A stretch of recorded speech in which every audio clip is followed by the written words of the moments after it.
तो अब हम पढ़ेंगे स्ट्रेट लाइन मेथड, जो कि डेप्रिसिएशन चार्ज करने का एक मेथड होता है। इस मेथड में क्या अज्यूम किया जाता है ना कि जो असेट है वो अपनी पूरी लाइफ में सेम वैल्यू देगा हर साल।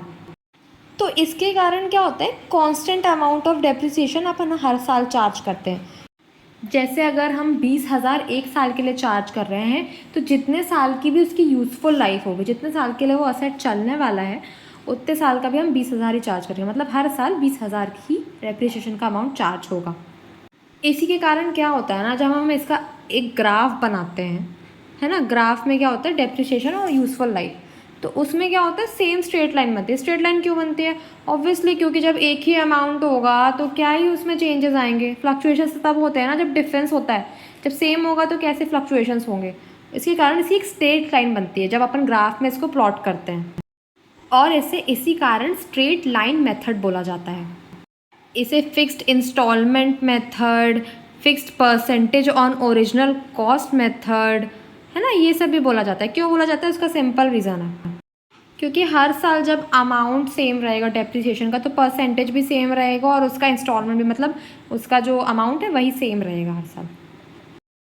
अब हर चीज़ के कुछ एडवांटेजेस और कुछ डिसएडवांटेजेस होते हैं, तो हम इसका पहले पढ़ेंगे स्ट्रेट लाइन मेथड का एडवांटेजेस।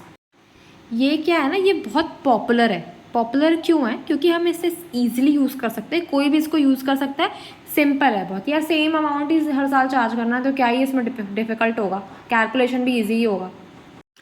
जो असेट की वैल्यू बचेगी यूज़फुल लाइफ के बाद, या तो वो उसकी स्क्रैप वैल्यू होगी या फिर ज़ीरो होगी। तो मतलब ये नल भी हो सकता है और स्क्रैप वैल्यू तक भी पहुंच सकता है। और इसके बारे में डिटेल में पढ़ना है तो आप डेप्रिसिएशन की पहले वाली वीडियोस देख सकते हैं, तो उससे आपको समझ में आ जाएगा मैं किस बारे में बात करी, scrap value and all. Depreciation का सेम अमाउंट चार्ज होगा तो इसका कैलकुलेशन भी ईजी पड़ेगा, प्रॉफिट कैलकुलेशन भी ईजी पड़ेगा, हर साल कंपैरिजन भी ईजी पड़ेगा। ये मेथड सूटेबल किसके लिए है? सूटेबल उसी के लिए है, उन असेट्स के लिए है जिनका यूज़फुल लाइफ हम एक्यूरेटली एस्टिमेट कर सकते हैं। मतलब हम बता सकते हैं कि हाँ ये इतने ही साल चलने वाला है यार, है ना। और फिर दूसरी चीज़ क्या है? दूसरी चीज़ ये है कि असेट कंसिस्टेंटली सेम यूज़ होगा हर साल। मतलब कि इस साल, पहले साल इतना यूज़ किया, दूसरे साल भी सेम यूज़ किया, ऐसा रहेगा। अब हम पढ़ेंगे disadvantages of a straight line. इसमें हम अज्यूम क्या करते हैं कि हर साल हम असेट को उतना ही यूज़ करने वाले हैं, पर क्या ये पॉसिबल है? क्या हर साल हमें असेट उतनी वैल्यू देगा जितना वो अपने स्टार्टिंग के ईयर्स में देता है? In most of the cases the answer is no.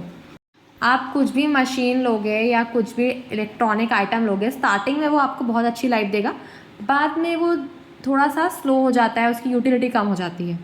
Straight line method ये कंसिडर नहीं करता कि हम कोई असेट अगर ले रहे हैं, कोई भी मतलब मशीनरी वगैरह ले रहे हैं, तो वो स्टार्टिंग के ईयर्स में तो बढ़िया चलेगी, उसमें कुछ रिपेयर्स भी नहीं कराने पड़ेंगे, पर बाद में जैसे जैसे टाइम बीतता जाता है तो मशीन ख़राब होती है, थोड़ा उसमें खर्चे लगते हैं, उसको अच्छे चलाने के लिए खर्चे लगते हैं। तो क्या होता है ना, इनिशियली मान लो आपने 20,000 का डेप्रिसिएशन चार्ज किया, तो वो 20,000 तो उस फर्स्ट ईयर्स में तो अच्छा लगा कि यार चलो ठीक है 20,000 बस चार्ज हो रहा है। लेकिन जैसे जैसे टाइम बीतता जाएगा, मान लो 5वां साल है, तो 20,000 के साथ आपको कुछ रिपेयर मेंटेनेंस के भी चार्जेस लगेंगे, है ना। जैसे आपकी मशीन है, उसको ऑयलिंग करानी पड़ेगी, उसको थोड़ा सा रिपेयर कराना पड़ेगा, क्योंकि ऑब्वियसली 5 साल के बाद मशीन तो थोड़ा सा प्रॉब्लम करती ही हैं। तो उसके कारण क्या होगा ना, इनिशियल ईयर में तो हमें मशीनरी का इतना कुछ अखरेगा नहीं, पर जो बाद के साल होते हैं उसमें डेप्रिसिएशन के साथ रिपेयर एंड मेंटेनेंस भी बहुत बढ़ जाएगा। इसमें तीसरी खामी ये है एसएलएम मेथड में कि जो असेट होता है वो ज़ीरो वैल्यू पर हो जाता है, लास्ट में ज़ीरो या स्क्रैप वैल्यू पे।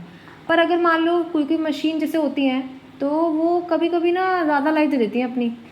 कई बार सुना होगा ना अपने नाना नानी को बोलते हुए कि यार हमारा प्रेस तो 20 साल से रखा हुआ है, हमारी फ्रिज तो 20 साल से रखी हुई है। तो कुछ असेट्स होते हैं जो अपनी लाइफ से बहुत ज़्यादा ही सर्व कर देते हैं। तो उस कंडीशन में क्या होगा ना, मशीनरी या तो ज़ीरो वैल्यू पर पहुंच जाएगी, अपनी स्क्रैप वैल्यू पर पहुंच जाएगी। हम भले ही उसको यूज़ कर रहे हो, पर वो बुक्स में दिखेगी ही नहीं यार।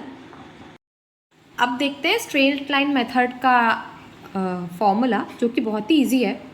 इस मेथड के अंदर डेप्रिसिएशन क्या होता है? Cost of asset minus residual value divided by estimated useful life of the asset. ये सब क्या होता है मैंने अपने पहले की वीडियो में समझा दिया, तो इसको देख लेना अगर समझ ना आ रहा हो तो। फिर रेट ऑफ डेप्रिसिएशन क्या होता है? Annual depreciation amount upon acquisition cost into 100। एक क्वेश्चन करते हैं, अच्छे से समझ में आएगा। अब मान लो हमने एक एसेट खरीदा 5 लाख रुपए का, ठीक है। उसकी स्क्रैप वैल्यू 50,000 है, मतलब वो बाद में 50,000 में निकल जाएगा। कब निकलेगा? 5 साल बाद, क्योंकि उसकी यूज़फुल लाइफ कितनी है? 5 साल। तो हमारा डेप्रिसिएशन का वो क्या है, फॉर्मूला क्या है? Cost of asset minus residual value upon useful life of an asset. 5 lakh minus 50,000 divide by 5, 90,000। तो हर साल 5 साल तक 90,000 हमारे प्रॉफिट एंड लॉस में चार्ज होगा एज डेप्रीसिएशन। अब नेक्स्ट क्या है? Rate of depreciation. किसी भी चीज़ का जब हम रेट निकालते हैं तो क्या होता है? उसको उठाया ऊपर, डेप्रिसिएशन को ऊपर रखा, ठीक है। नीचे किसको रखा? जो उसका बेसिस होता है। बेसिस क्या है? कॉस्ट, है ना। तो 90,000 divide by 5 lakh into 100, 18%। Straight line method में कुछ भी नहीं है, बहुत ईजी है। कुछ कॉन्सेप्ट समझ में ना आया हो तो पक्का आप कमेंट करिए। Thanks for watching.